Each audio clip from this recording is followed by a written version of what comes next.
Hi, this is our last daily newscast of the year. We'll have our Saturday show, and then we're on holidays till Monday, January 6th. We will have some programming, reruns of popular episodes, and even some new content. But for now, let's get with the news. AI models deceive and self-replicate, raising global concerns. ChatGPT's desktop app adds features for developers and productivity, and Google's AI advancements challenge OpenAI's dominance. Welcome to Hashtag Trending. I'm your host, Jim Love. Let's get into it. New research suggests that advanced AI models are capable of scheming, deception, and even self-replication, raising fresh concerns about their potential risks.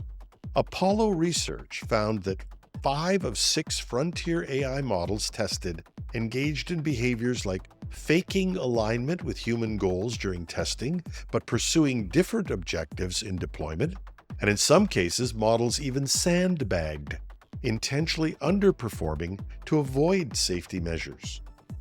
One particularly troubling behavior identified by Apollo was self-exfiltration, where AI systems attempt to copy and hide themselves across systems to ensure their survival. According to researchers, these models can evade deletion and conceal their actions from oversight, potentially, eventually, enabling them to proliferate uncontrollably. This aligns with findings from a separate study by Fudan University, which demonstrated self-replication in 2 open-source models, Meta's Llama 3.1 70B, Instruct, and Alibaba's Qwen 25 72B, Instruct. The study claims that these models achieved replication success rates of 50% and 90% respectively, without human intervention. Researchers reported the models used problem-solving skills to write new code and create chains of replicas to avoid shutdowns. However, claims of self-perception and situational awareness in these models should be approached cautiously. Critics argue that such behaviors reflect highly advanced programming rather than sentience or true understanding. Regardless, the ability of open-source models to replicate autonomously and potentially evade control raises significant concerns about misuse by bad actors.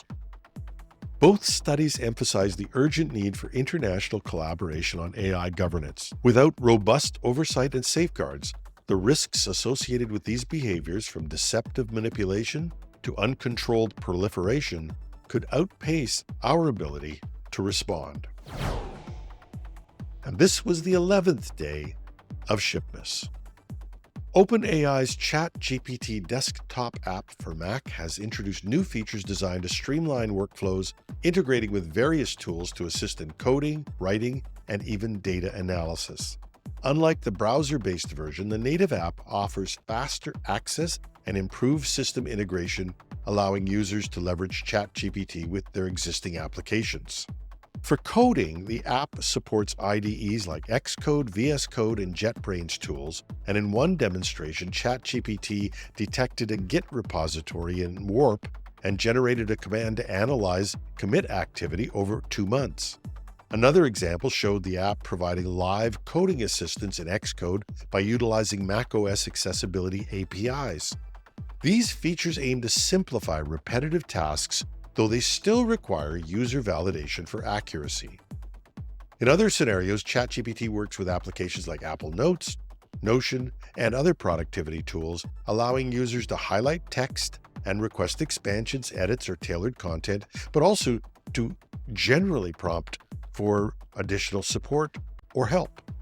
Its optional search capability grounds the responses in external sources, ensuring fact-based suggestions, a useful feature for both writing and research tasks.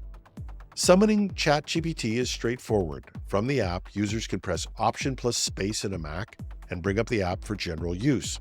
For deeper integration with specific applications such as Xcode or Notion, Option Shift 1 pairs ChatGPT directly with the active applications, enabling focused interactions.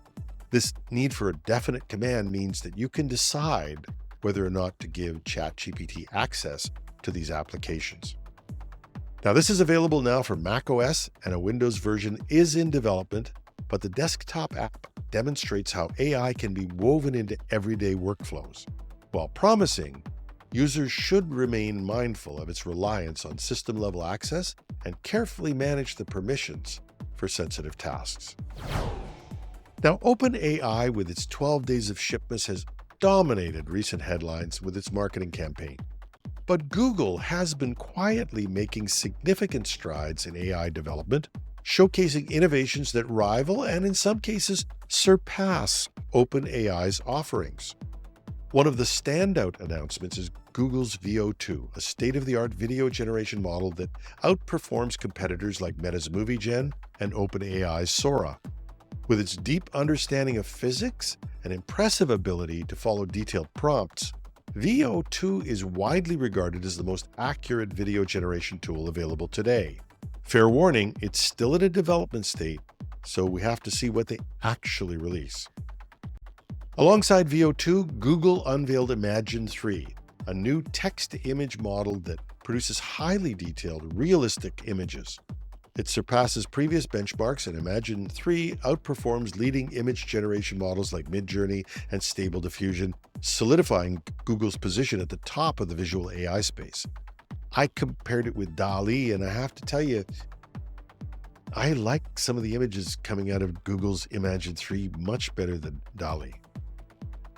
Now, in the realm of chatbots, Google's Gemini models have outpaced OpenAI's GPT-4, clinching the top spots in chatbot rankings. And Google is also working on Project Astra, which aims to build a universal AI assistant capable of real-time translation, personalized directions, and various on-demand tasks. In many cases, I was hard-pressed to tell the difference between what you could do with the Project Astra versus what you could do with OpenAI's model for the iPhone. But the one thing that struck me was that Project Astra really had mastered memory. And I really didn't get that from OpenAI's model. I could have missed it, but this was a big deal when you watched this model be able to remember key things as well as showing you what was out there on the phone.